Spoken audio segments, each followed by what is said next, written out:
పెసరపప్పుతో ఎంతో రుచికరమైన లడ్డూలు చెయ్యొచ్చని మీకు తెలుసా?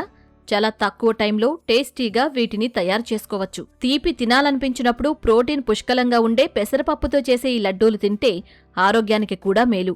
ఈ లడ్డూలు ఎలా తయారు చేసుకోవాలో చూసేయండి.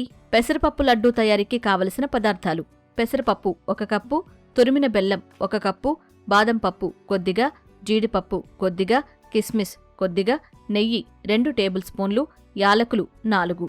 పెసరపప్పు లడ్డూ తయారు చేసుకునే విధానం: ముందుగా స్టవ్ ఆన్ చేసి కడాయి పెట్టి నూనె లేకుండా పెసరపప్పును దోరగా వేయించుకోవాలి. ఫ్రై చేసిన పప్పు చల్లారిన తర్వాత మిక్సీ జార్లోకి తీసుకుని అందులో యాలకులు వేసి మెత్తని పొడిలా గ్రైండ్ చేసుకోవాలి. తర్వాత కడాయిలో నెయ్యి వేసి వేడి చెయ్యాలి. నెయ్యి వేడెక్కిన తర్వాత మిక్సీ పట్టుకున్న పెసరపప్పు పొడిని వేసి కొద్దిసేపు వేయించాలి.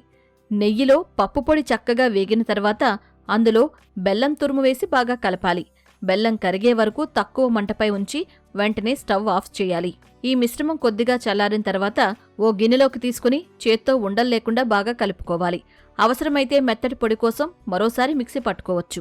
ఇప్పుడు ఇందులో చిన్నగా తరిగిన బాదం, జీడిపప్పు, కిస్మిస్లు వేసి బాగా కలుపుకోవాలి. చివరగా కొద్దిగా నెయ్యి వేసి కలిపి చేతులకు కొద్దిగా రాసుకుని చిన్న చిన్న ముద్దలుగా చేసుకుంటే టేస్టీ పెసరపప్పు లడ్డూలు రెడీ.